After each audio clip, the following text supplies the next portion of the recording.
हरे कृष्ण। एउटा प्रश्न, हामीले सिनियर भक्तहरू नै प्रभुजी सुतेको देखिन्छ, जपमा निधाएको देखिन्छ, के गर्ने? उहाँहरू नै त्यस्तो हुनुहुन्छ भन्ने जस्तो कतिको प्रश्न थियो। सो वास्तवमा यसलाई कसरी हेर्न सकिन्छ त? यसलाई कसरी हेर्ने त? सबैभन्दा सुरुमा चाहिँ हामीले कसैको दोष देख्दैछौँ भने भक्ति सिद्धान्त सरस्वती ठाकुरले के भन्नुहुन्छ भन्दाखेरि, When faults in other misguide and delude you, have patience, introspect, find faults in yourself. Know that others cannot harm you unless you harm yourself. पहिला सबैभन्दा सुरुमा चेक गर्नुहोस् आफूलाई कि म निधाएको छु कि छैन, म निधाउँछु कि निधाउँदिनँ। आज नभए मैले अहिलेसम्म म निधाएको छु कि छैन जप गर्दाखेरि हामी पक्कै पनि निधाएका हुन्छौँ। यो गरिसके पछाडि हामीले कसैलाई जज पनि गर्दैनौँ। अनि अर्को कुरा, दोस्रो कुरा कि तपाईँ कहिलेकाहीँ जीवनमा तपाईँ कहिलेकाहीँ थकान पनि हुनुहुन्छ, हैन? तपाईँ पनि थकित भएर तपाईँले जप गर्न नसकेका त्यस्ता अवस्था थिए कुनै बेला थिए? यस, थिए। भने पछाडि उहाँहरू हाम्रो भन्दा अग्रज भक्तहरूको धेरै मिटिङ हुनसक्छ, क्लास हुनसक्छ, ट्राभल गरेर आउन सक्नुहुन्छ, जसको कारणले गर्दाखेरि तपाईँको चाहिँ उहाँको जपमा जुन चाहिँ थकान देखिन सक्छ। सो जसको कारणले गर्दाखेरि हामीले यसरी पनि यसलाई बुझ्न सक्छौँ, होइन प्रभुजी यो चाहिँ उहाँ त सधैँ निधाउनुहुन्छ, सधैँ झुल्नुहुन्छ भने यसलाई कसरी हेर्ने त? सो हेर्नुहोस्, यदि हाम्रो कोही मातहतमा हामीभन्दा आफ्नै साथी कोही हुनुहुन्छ भने हामीले करेक्ट गर्नु राम्रो हुन्छ। तर एउटा कुरा सदैव विचार विमर्श के गर्नुपर्छ भने हामीले के आइडियल हो त्यसलाई हेर्ने हो। अरूले त्यस्तो गर्नुभएको छ भनेर हामीले त्यसलाई कपी गर्ने होइन। अरूले केही गलत गर्नुभएको छ अथवा केही गर्नुभएको छ भने हामीले त्यसलाई कपी गर्ने होइन। हामीलाई प्रभुपादजीले के भन्नुभएको छ? प्रभुपादजीले आफ्नो पुस्तकमा के लेख्नुभएको छ? च्यान्ट एटेन्टिभली, होइन? च्यान्ट एटेन्टिभली, हरे कृष्ण कृष्ण कृष्ण हरे हरे, हरे Ram Ram Ram Hare Hare, seat properly, chant attentively भनेर भन्नुहुन्छ नि प्रभुपादजीले, होइन? आफ्नो लेक्चरमा एकचोटि चाहिँ कोही भक्त निधाइराख्नु भएको थियो, तपाईँको चाहिँ प्रभुपादजीले भन्नुहुन्छ त्यसरी, होइन? सो जसको कारणले गर्दाखेरि हामीले यहाँ के बुझ्नुपर्छ भन्दाखेरि तपाईँले के गर्नुभएको छ त? तपाईँले कसैलाई जज नगर्नुहोस्। No, you are no one to जज, we are no one to जज, होइन? सो हामीले यो बुझ्नुपर्छ कि केही थकान होला, केही गाह्रो होला, जसको कारणले गर्दाखेरि प्रभुजीलाई असहज भइरहेको छ। कसैलाई स्वास्थ्यको पनि असहजता हुन्छ, होइन? बिपी लो हुन्छ, जसको कारणले गर्दाखेरि पनि निन्द्रा लाग्ने गर्छ। हामीले उहाँलाई निन्द्रा लाग्यो, हेर हेर हेर भन्दै कोही चाहिँ हुन्छ नि, त्यो चाहिँ अरूको दोष देख्ने मेन्टालिटी, होइन? अरूलाई तल झार्ने मेन्टालिटी चाहिँ यो गर्नु हुँदैन। हाम्रो चेतना भगवानको नामप्रति छ कि कोही भक्तले राम्रो जप्या छैनन् भन्नेतिर छ। हाम्रो उद्देश्य भनेको मेरो जपाइ राम्रो भएको छ कि छैन हो, यसमा चाहिँ हामीले चेक गर्नुपर्छ, होइन?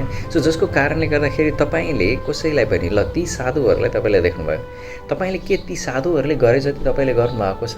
चेक गर्नुहोस्, गर्नुभएको छ? उहाँहरूले तपाईँको चाहिँ 24 घन्टा तपाईँको चाहिँ भगवानको सेवामा निरन्तर उहाँहरू लागिरहनु भएको छ। सो जसको कारणले गर्दा जो नियमित रूपमा आइरहेको त्यस्तो विद्यार्थी छ, जो नियमित कक्षामा एटेन्टिभली सिन्सियरली चाहिँ सबै कार्यहरू गर्छ, ऊ कहिलेकाहीँ तपाईँको चाहिँ केही समय ढिलो हुनसक्छ। कुनै परीक्षा उसको नराम्रो हुँदाखेरि तपाईँको त्यहाँको टिचर्सहरूले त्यसलाई एक्सक्युज गर्नुहुन्छ। तर जो नियमित रूपमा, जो चाहिँ तपाईँको चाहिँ प्रपर स्टडी छैन उसको, होइन?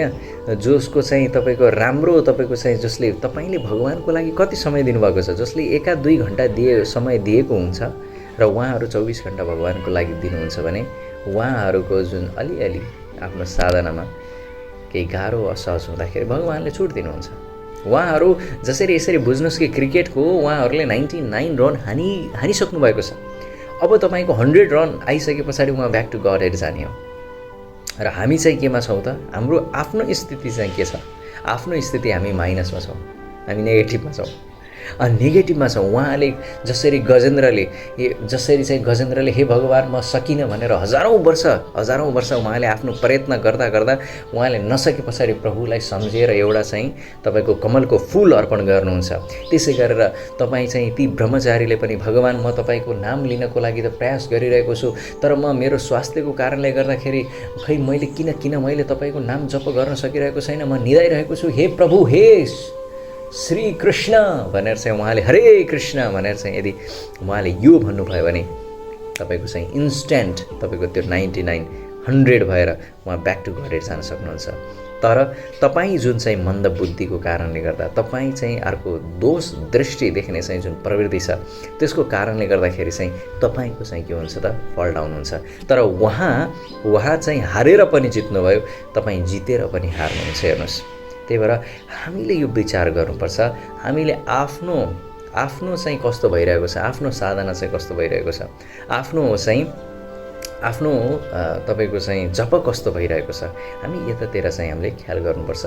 हामीले आफ्नो चाहिँ सोच्नुपर्छ कि मेरो राम्रो जप भएको छ कि छैन, मैले चाहिँ राम्रो तरिकाले अध्ययन गरेको छ कि छैन भनेर हामीले आफूलाई चाहिँ हामीले केन्द्रमा राख्नुपर्छ। किनभने उहाँहरू अग्रज भक्तहरूले धेरै सेवा गरिसक्नुभयो, धेरै अगाडिदेखि वर्षैदेखिबाट भगवान् प्रसन्नित हुनुहुन्छ। भगवान् एउटा सानो कार्यले पनि प्रसन्न हुनुहुन्छ। भगवान् एउटा सानो पुकारले पनि के गर्नुहुन्छ त भन्दा तपाईँको चाहिँ प्रसन्न हुनुहुन्छ, प्रकट हुन सक्नुहुन्छ। केवल भावको कुरा हो। यता हेर्नुहोस्, तपाईँको भाव र उहाँको भाव हेर्नुहोस्, त्यो साधु बिचरा उहाँले आफ्नो तर्फबाट best of the best try गरिरहनु भएको छ, ननिदाउनको लागि, राम्रो जप गर्नको लागि उहाँ एफोर्ट दिइराख्नु भएको छ।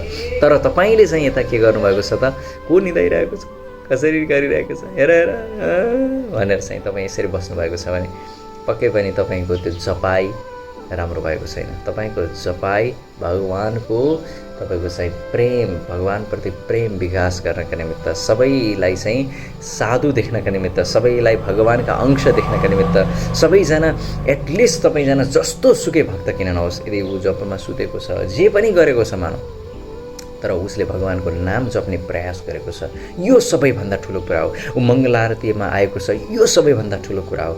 ऊ चाहिँ तपाईँको चाहिँ तुलसी आरतीमा तपाईँको चाहिँ उसले गाएको छ, तुलसी महारानीलाई चाहिँ तपाईँको पूजा गरेको छ, यो सबैभन्दा ठुलो कुरा हो। बाँकी कुरा त भगवानलाई धेरै बेर लाग्दैन कसैलाई शुद्ध गर्नको लागि। भगवानको नाममा यति शक्ति छ कि त्यो नाम केवल एकचोटि मात्र पुकार्नाले चाहिँ उसको सारा पाप, सारा कल्मस नष्ट हुन्छ। नाम नआकारी बहुधा निज सर्वशक्ति र एक पुकारले उहाँले चाहिँ परम गति पाउन सक्नुहुन्छ भने तपाईँ त्यही दोष दृष्टिले गर्दाखेरि तपाईँ चाहिँ तल खस्किनुहुन्छ, फेरि यो चाहिँ रिपिटेड बर्थ एन्ड डेथमा चाहिँ अल्झिनुहुन्छ। त्यही भएर हामी सबै भक्तहरूको राम्रो क्वालिटिजलाई हेरौँ। हेर त कस्तो राम्रो प्रयास गरिरहनु भएको छ प्रभुजीले, यस्तो सेवा गर्नुहुन्छ, 24 घन्टा भगवानको सेवामा लागिरहनु भएको छ हैन। कति स्वास्थ्यका प्रतिकूल अवस्था पनि छन् हैन। कहिलेकाहीँ चाहिँ भक्तहरू चाहिँ त्यस्तै यात्राबाट आउन सक्नुहुन्छ हैन। तपाईँको चाहिँ बस्नको लागि त्यस्तो हामी पुरै डल्लममा बसेका छौँ, जसको कारणले गर्दा आनन्दले सुतेका छौँ, उहाँहरूलाई सुत्न गाह्रो भयो होला। हामी यस्ता विभिन्न कारणले त्यो भक्तको राम्रो देख्ने प्रयास गर्नुपर्छ, न कि कुनै एउटा कुरालाई हेरेर। हामी अलिकति थोरै ब्याकग्राउन्डतिर जानुपर्छ। यदि हामी केलाउने नै हो भने पनि तर नकेलाके राम्रो। डिभोटिज डु नट फर्गिभ, डिभोटिज फर्गेट हैन। कसैको चाहिँ गल्ती, कसैको चाहिँ यस्ता कुराहरूलाई, आफूले गरेका राम्रा कुराहरूलाई चाहिँ हामीले के गर्नुपर्छ त भन्दा भुल्नुपर्छ, हामीले भुल्नुपर्छ। कसैले हामीलाई नराम्रो गरेको छ भने हामीले राम्रो गरेको कुरालाई पनि भुल्नुपर्छ, कसैले हामीलाई नराम्रो गरेको कुरालाई पनि हामीले भुल्नुपर्छ। सो त्यही भएर उहाँले जस्तो गरेको पनि उहाँ भगवानको भक्तिमा हुनुहुन्छ, उहाँ प्रभुपादजीसँग कनेक्टेड हुनुहुन्छ, उहाँ मन्दिर आइराख्नु भएको छ उहाँ भनेर हामीले उहाँको राम्रो गुणलाई हेर्ने प्रयास गर्नुपर्छ।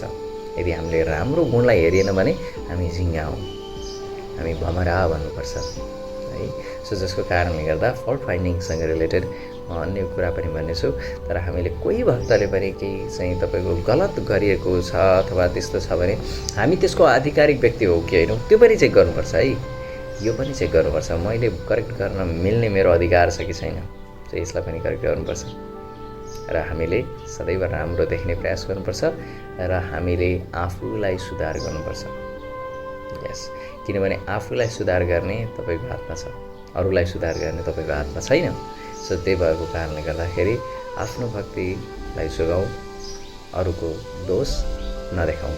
हरे कृष्ण। ठिक छ।